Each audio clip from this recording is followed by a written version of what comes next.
Brand brand brand, इसे कहते हैं ब्रांड। ओए होए होए, जो कभी आईपीएल में हुआ करता था आज वो पीएसएल में हो रहा है। जी हां दोस्तों, पाकिस्तान सुपर लीग हवाओं में उड़ रही है। कोई टेंशन परेशानी नहीं है। लोग कहते हैं पैसा शॉर्टेज लीग है, पैसा कमाने वाली लीग है। लोग अपनी नेशनल ड्यूटी छोड़कर पाकिस्तान सुपर लीग खेलने के लिए आ रहे हैं। जी हां, डैरेन मिचेल ने क्लियर कर दिया है, ऑफिशियल तौर पर ऐलान कर दिया है कि भाई मैं तो पीएसएल खेलूंगा। न्यूजीलैंड वर्सेस जो साउथ अफ्रीका सीरीज चल रही है वो मैं नहीं खेलूंगा, मुझे खेलना है पीएसएल। ये कंफर्म कर दिया है अपनी टीम के ओनर को। ऑफिशियल अपडेट है, आप अंदाजा लगाएं। आज भी जाकर आप अभी चेक करें, साउथ अफ्रीका वर्सेस न्यूजीलैंड का मैच हो रहा है, लेकिन डैरेन मिचेल तो पाकिस्तान सुपर लीग खेलने के लिए तैयार हो रहे हैं। इस वीडियो में दोस्तों मैं आप लोगों के लिए 4 बड़ी अपडेट यार लेकर आया हूं। वन बाय वन क्लियर करूंगा। सबसे पहले इस चीज का मजा लेंगे। डैरेन मिचेल ने जो पाकिस्तान सुपर लीग के लिए आ रहे हैं, अल्हम्दुलिल्लाह ऑफिशियल तौर पर ऐलान हो चुका है। अपने सारे के सारे वो मैचेस खेलेंगे और पिंडी की टीम की तरफ से खेलेंगे। दोस्तों पैसा बोलता है, पैसा 8 करोड़ से ऊपर अमाउंट देकर अपनी टीम में इसको शामिल किया गया है, तो फिर क्यों ना आकर खेले। इसी वजह से कहते हैं कि पाकिस्तान सुपर लीग का अब कोई मुकाबला नहीं है। ना सिर्फ प्लेयर्स अब ये इंटरेस्ट शो करवा रहे हैं, जो ओनर्स हैं ना टीम के पीएसएल के, जितने भी अभी नए आए हैं, उन्होंने तो अहद ही कर लिया है कि ये साल तो हम किसी भी तरीके से गुजार लें, लेकिन नेक्स्ट ईयर हम आईपीएल का मुकाबला करेंगे। गौहर शाह ने सरेआम कह दिया है, स्टेटमेंट उसका चेक करें। उसका कहना है कि इस बार तो हम थोड़ा सब्र कर रहे हैं, जल्दबाजी में हमने ये टीम परचेज की थी, हमने स्क्वाड बनाया, कोचिंग स्टाफ रखा है और बहुत से मामला थे, बहुत शॉर्ट टाइम था, काम ज्यादा था। लेकिन नेक्स्ट ईयर आप इंग्लैंड के प्लेयर पीएसएल खेलते हुए नजर आएंगे, आपको आईपीएल खेलने नहीं जाएंगे। सरेआम उसने इतना बड़ा स्टेटमेंट दिया है, इसके पीछे कुछ ना कुछ तो है ना पावर, जो ये इतना बड़ा स्टेटमेंट दे रहा है। इसका कहना यह था कि जितने भी इंग्लैंड प्लेयर्स हैं उनमें से बहुत बहुत ज्यादा लोगों के साथ मेरी खुद की फ्रेंडशिप है और बकायदा जो उनको ऑफर वहां पर दी जा रही है, मैं उससे ज्यादा ऑफर देकर पीएसएल में शामिल करवाऊंगा प्लेयर। ये जो आईपीएल का दबदबा बना हुआ था, इसको हम कहीं ना कहीं तोड़ेंगे जरूर। मुंह छोटा बात बहुत बड़ी, ऐसा फील हो रहा होगा इंडियन मीडिया पर। लेकिन दोस्तों किसी भी मंजिल पे पहुंचने के लिए उस रास्ते पर जरूर चलना पड़ता है।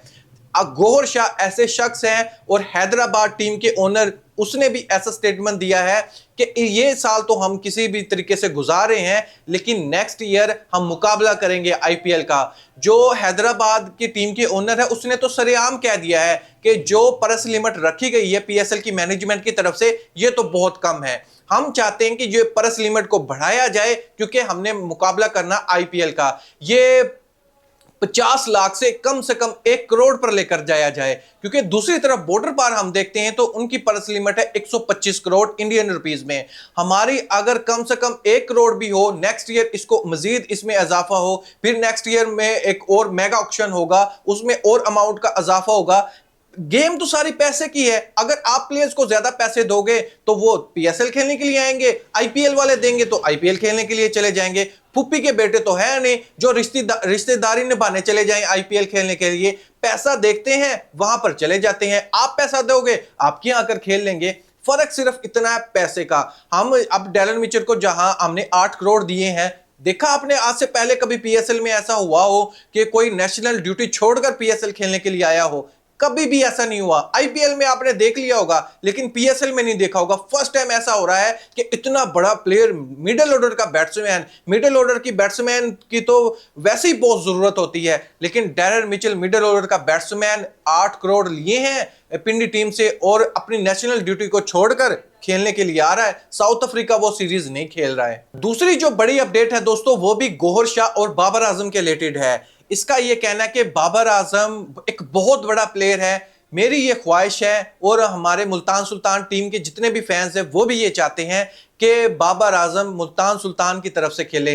अगर इतनी सी भी अपॉर्चुनिटी हमें मिल जाती है तो मैं बाबर आजम को जरूर पिक करूंगा। लेकिन दूसरी तरफ हम देखें, जिस टीम की तरफ से बाबर आजम खेल रहे हैं पेशावर ज़ल्मी, उसका जो ओनर है वो बिजनेसमैन है। वो इस लीग को एज ए बिजनेस समझकर वो रन कर रहा है। उसको इतनी मेरे ख्याल से मोहब्बत तो होगी, लेकिन उसका जो प्लान होता है ना, बिजनेस उसका फर्स्ट स्टेप होता है, बाद में दूसरी चीजें होती है। बाबर आजम एक ब्रांड है, वो अपने इस ब्रांड को नहीं छोड़ना चाहता। बाबर आजम की एक झलक पर अपनी वो कितनी ही ज्यादा अपनी कंपनी को ऊपर ले चुका है। अगर हम कार के हवाले से बात करें, बाबर आजम को लेकर आया, पूरा दिन रखा, सिर्फ एक कार गिफ्ट कर दी और उसी में अपनी सारी की सारी हाइप बना ली उस कंपनी की। लेकिन कहने का मतलब यह है कि बाबर आजम पेशावर ज़ल्मी से जब तक जुड़े रहे, उसने उसका पूरा फायदा उठाना है। वो कभी भी रिलीज नहीं करने वाला बाबर आजम को। लेकिन गौहर शाह चाहते हैं किसी भी तरीके से हम बाबर आजम को अपनी टीम में शामिल करें।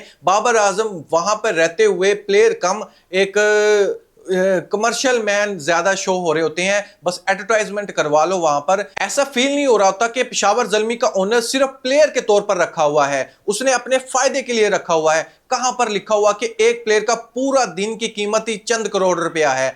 बाबर आजम के तो 5-10 सेकंड ही करोड़ों में चले जाते हैं। कोई भी अगर एड बनवाना हो, उसने पूरा दिन ले लिया बाबर आजम का और एक कार गिफ्ट कर दी और अपनी मशहूरी भी करवा ली अपनी कंपनी की।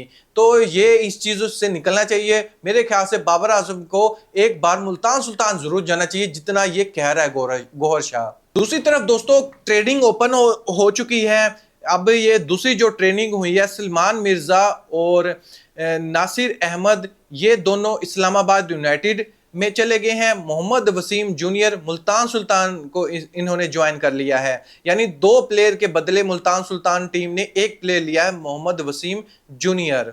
तीसरी जो बड़ी अपडेट है दोस्तों, हुसैन तलत और ज़मान खान के हवाले से हैं। हुसैन तलत लाहौर कलंदर की तरफ से खेलते थे। ये तो नेशनल टीम का मैच खेल रहे थे, वहां पर ये इंजर्ड हो गए थे चौका रोकने की कोशिश में। लेकिन दूसरी तरफ डोमेस्टिक का मैच खेलते हुए ज़मान खान इंजर्ड हुए हैं।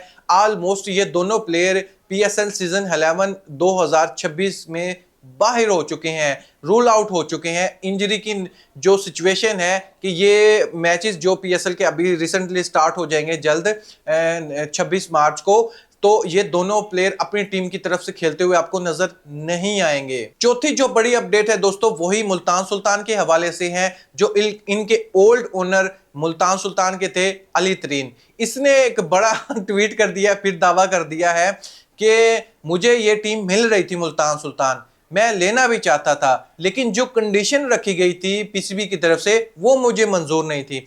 एक तो ये कंडीशन थी कि फ्यूचर में मैं कभी भी पीसीबी को, पीएसएल की मैनेजमेंट को कभी भी क्रिटिसाइज नहीं करूंगा, कभी भी तनकीद नहीं मैंने करनी। ये सिर्फ जुबान से नहीं होना था, ये काम अंडरटेकिंग जो लेटर है वो मैंने लिख कर इनको देना था, ताकि ये मेरे अगेंस्ट लीगल एक्शन भी ले सकें।